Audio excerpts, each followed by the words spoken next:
Have you done the paper? You both? Yes, madam. Okay.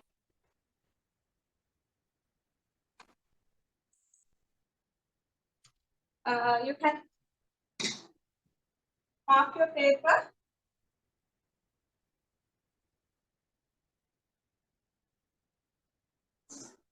First question. According to your knowledge, actually, as an introduction, I will give you what are the main areas in lesson number 2. Okay, lesson number 2, chemical and cellular basis.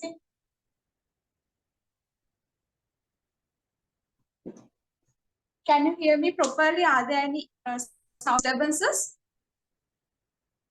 No, madam. Okay. Okay. Chemical and cellular basis. This unit can be divided into cellular basis and chemical basis. Okay. In the cellular basis, we are talking about cell and cellular components and microscopes, especially microscopes. Therefore,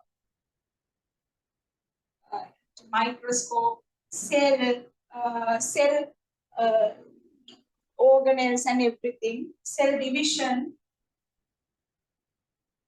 cell theory, like that.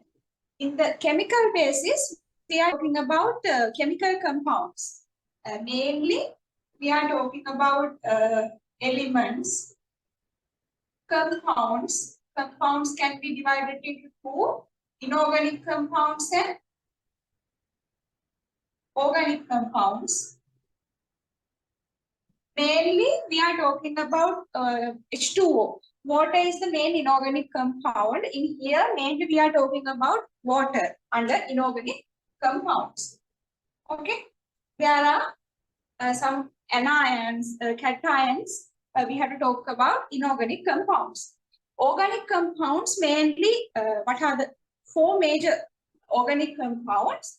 Carbohydrates, lipids, protein, and nucleic acids.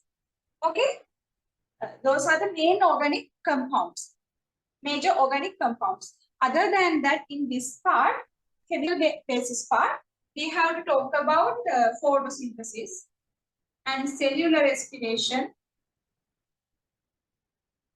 enzymes, okay, other nucleotides, like things. So, ඔයාලා දැන් දෙන්නටම තේරෙනවනේ. ඔයාලා මේ කියන්නේ මේ session එක කොටස් දෙකකට parts දෙකකට අපිට divide කරන්න පුළුවන්. දැන් හැමතිස්සෙම මේ subject එක අපි study කරනකොට හොඳට categorize කරලා ඉගෙන ගන්න. මේ එතකොට අපිට ලේසි ඒ කියන්නේ එක එක questions identify කරගන්නෙම ලේසි. දැන් දැනට ඔයාලා මම හිතන්නේ third lesson එකකට වගේනේ කරලා ඇත්තේ. third lesson fourth lesson එක ඕන start කරලා ඇති. එතකොට අපි syllabus එකේ තියෙන ඒ කියන්නේ හැම lesson එකක්ම එකපාර අපේ මේ memory එකට ගන්නවට වඩා ලේසි categorize කරලා ටික ටික ඉගෙන ගන්න එක. හරි? එතකොට chemical basis යටතේ අපි elements ගැන කතා කරනවා. මේ ටික කතා කරනවා. දැන් මේ paper එකට base වෙලා තියෙන්නේ මෙන්න මේ ටිකනේ. Compounds කියන කොටසනේ, chemical compounds, both organic and inorganic compounds. එතකොට after doing this paper, you have to do all the past papers. එතකොට දැන් new syllabus එක යටතේ කරත් old syllabus එකේ past papers බලන්න. එතකොට ඔයගොල්ලෝ explanations හදනකොට according to the resource book හදාන්න. එච්චරයි වෙනස. හරි දැන් answers ඔක්කොම past papers වල තියෙනවානේ. එතකොට දැන් මේ week එකේ මෙන්න මේ part එක සම්පූර්ණයෙන් ඔයාලා completely ඉවර කරගන්න. past papers ටික කරලා note ඔක්කොම complete කරලා ඒ ටික ඉවර කරගන්න ඔයාලගේ. එතකොට කියන්නේ අන්තිම කාලෙ වෙද්දී අපිට එතකොට mix papers කරනකොට මේව හරිම වැදගත් වෙනවා. එතකොට දැන් marks උත් ඔයාලා add කරගන්න. දැන් මේක සම්පූර්ණයෙන්ම අපිට මේ බලන්න පුළුවන් marks දාන්න. හරි. First question, according to your knowledge, write 4 properties of water. First one is cohesive behavior. Cohesive behavior. Second one, ability to moderate temperature. Ability to moderate temperature. Third one, expansion upon freezing. Fourth one, versatility as a solvent. Have you written? Yes, madam. Okay. Yes, miss. Then I'm live. හරි. එතකොට දැන් අපිට හිතන terms මේකට දාලා ලියන්න බෑ. හැම වෙලාවෙම අපි we have to follow the resource book. හරි resource book එකේ තියෙන terms වලින්ම මේකට answer එක ගන්න බලන්න. එතකොට අපි ඒක මේ කියන්නේ memorize කරනකොට ඒ terms වලින්ම memorize කරන්න. මොකද marking එකේ කෙලින්ම හැදෙන්නේ දැන් මම දන්නවත් ඇති. marking එකට කෙලින්ම යන resource book එකේ තියෙන ඒ විදිහටම ඒ ටිකම නිසා අපි දැන්ම ඉඳලම අර මේ marking level එකම පුරුදු වෙනවා. හරි. So if you have written all the 4 points, then 4 into 2, you can take 8 marks for this part.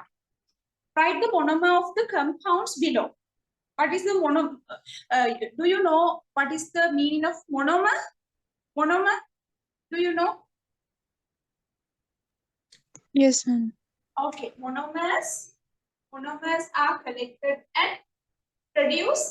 Actually, monomers are simple molecules. Simple molecules. Also, we can called as building blocks. Okay, building blocks. Monomers are collecting together and form polymers. Form polymers.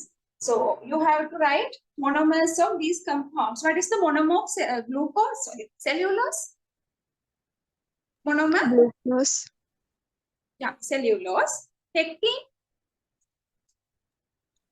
Galacturonic acid. Galacturonic acid. Galacturonic acid. Albumin. Albumin is a what? Lipid? Protein. Protein. Yeah. Very good. Albumin is a protein. Therefore, the monomer should be amino acid. Amino acid. So steroids. What are the steroids? Proteins. Lipids. Yeah, lipids. Therefore, the monomer, there are 2 types of monomers, glycerol and fatty acids. Glycerol, fatty acids.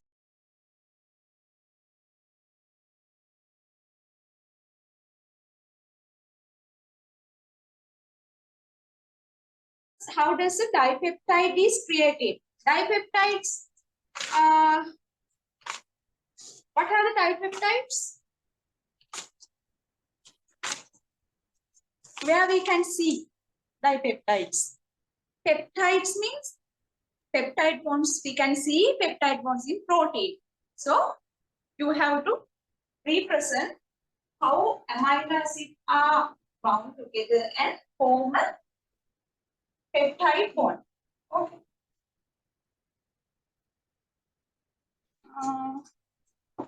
Okay. This is a one amino acid. Here, this is the central carbon and hydrogen group is there, R group is there. Then this is the NH2 group. Okay. Then this amino acid also has a hydrogen atom. This is R1. This is R2. This is the alkyl group. Then NH2COOH. Then what happened? This OH group and this hydrogen. Okay. This group leave as the H2O molecule. Then between this carbon and nitrogen, new bond is formed. This bond we called as a peptide bond. Okay, therefore this is the remaining hydrogen, remaining carbon, hydrogen, R2COOH. Okay, so this is the CN group.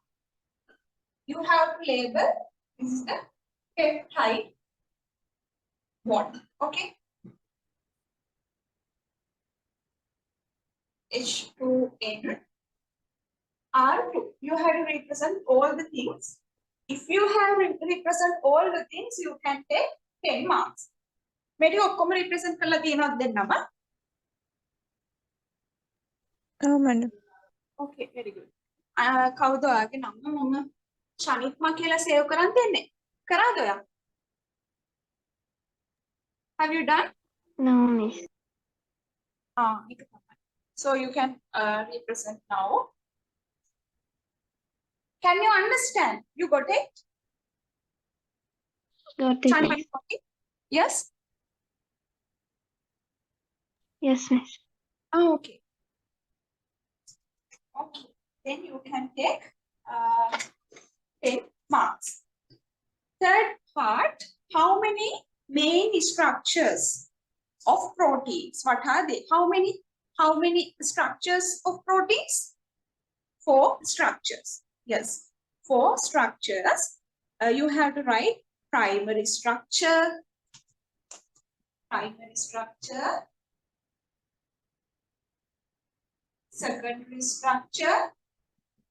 primary, secondary, tertiary, quaternary කියලා විතරක් ලියන්න එපා. ඔක්කොම ටික ලියන්න primary structure, secondary structure, tertiary structure and quaternary structure. Tertiary structure, quaternary structure.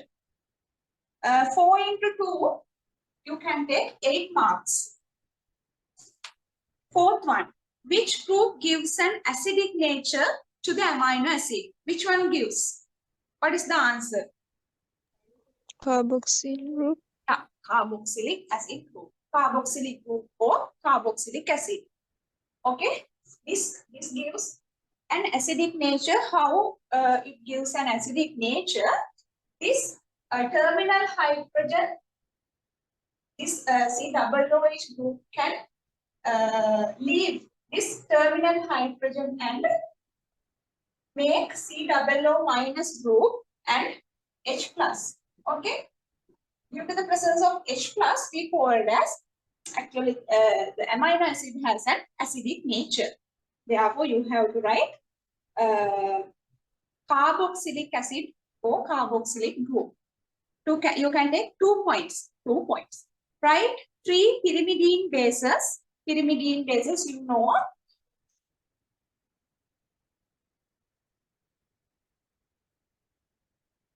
Nitrogen bases in both DNA and mainly in nucleic acids, DNA and RNA.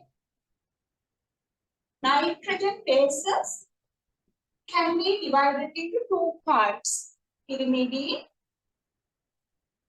purine and pyrimidine. Okay, there are 2 purine bases, adenine and guanine. 3 pyrimidine bases, thymine, cytosine and uracil. Okay, therefore you have to write thymine, cytosine and uracil. 3 into 2, you can take 6 marks.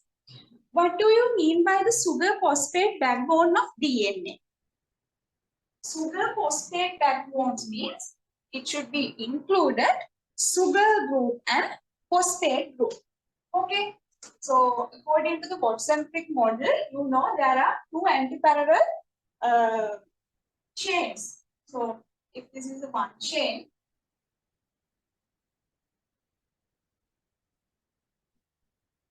this is the phosphate group. This is the second nucleotide of DNA. This is the third one. Okay, this is the third one. This is the first carbon, second, third, fourth, and fifth. Like this name.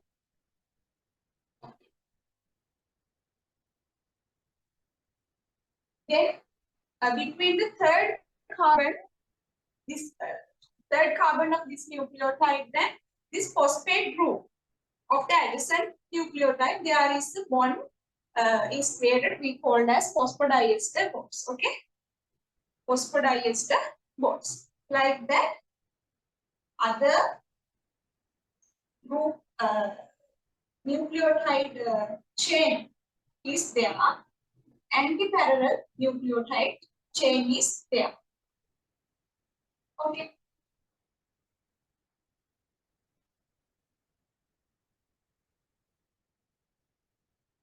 between these nitrogen bases, you know, this is the phosphate group, pentose sugar. This is the nitrogen base. Between these nitrogen bases, there are 2 or 3 hydrogen bonds can be seen between adenine and thymine. There are 2 hydrogen bonds, thymine, adenine, guanine, and cytosine. There are 3 hydrogen bonds are there. So,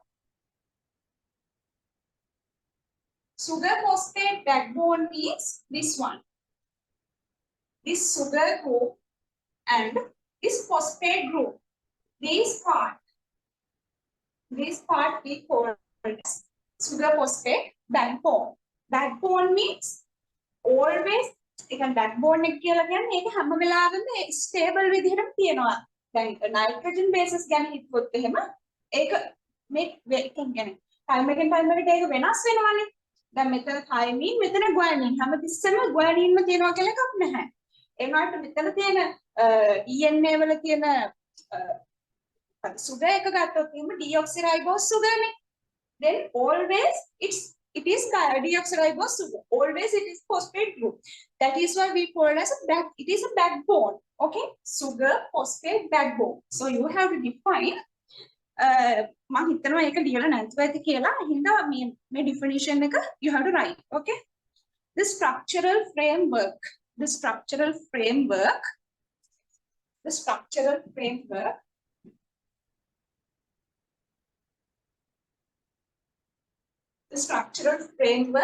which is composed of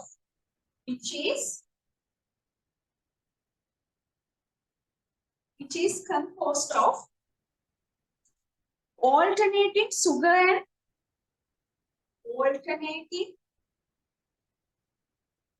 sugar and phosphate. Okay, alternating sugar and phosphate groups is called as sugar phosphate backbone. Then මෙන්න දැන් මේ term එක ළඟින් ඔයාලා ටික එකක් දාගන්න framework. මේ structural framework කියලා ඔයාලගේ answer එකේ තියෙනවා නම් ඒකට 1 point. Then it is composed of alternating sugar and phosphate groups. Then 3 points, 3 into 2, you can take 6 marks. So write the bond type between these groups. Phosphate group of a nucleotide. This one. Third carbon of the pentose sugar of that is a nucleotide. That means this is the first carbon, second, third, fourth, and fifth. Here there is a OH group. Between this OH group and this phosphate group, there is a bond attraction. Intermolecular attraction is created. We call it as phosphodiester bond. Therefore, you should write phosphodiester bond. Phosphodiester bond.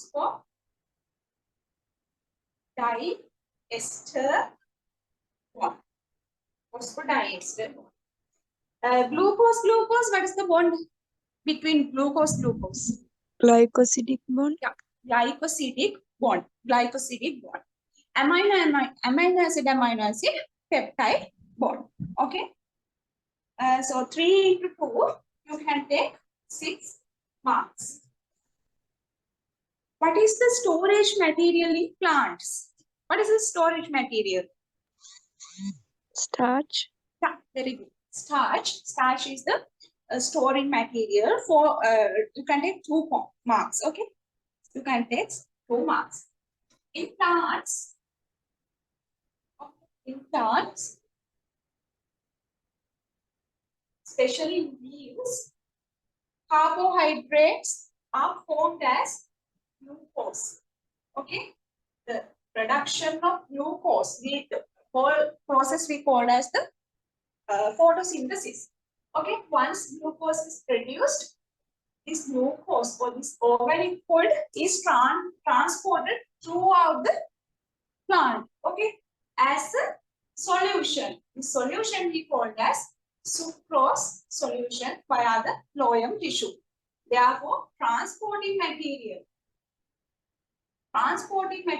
is sucrose. Okay. Then the remaining one, or the extra O. Remaining carbohydrates are stored in mainly in roots. This process we call as storage. These carbohydrates are storing as starch. Okay, storing material is starch. These all three types are carbohydrates. So producing carbohydrate is glucose, transporting carbohydrate is sucrose, storing carbohydrate is starch. Okay, so you have to write starch. What are the three types of hexosugars? Hexosugar means how many carbon atoms are there? Hexos. 6 carbons. Yeah, 6 carbon atoms. One means mono, 2 di, 3 tri. How many? What is the name for carbon 4? Tetra. Okay, tetra. 5 penta. 6 hexa. That is why it is 6 carbon monosaccharides we call it as hexose. Hexosugar. 7 hepta. Okay, 8 octa like.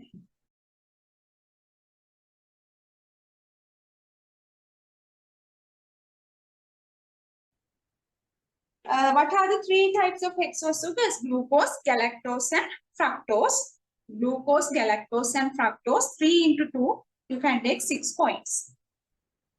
From monosaccharides, which one is the most abundant monosaccharide in eukaryotes?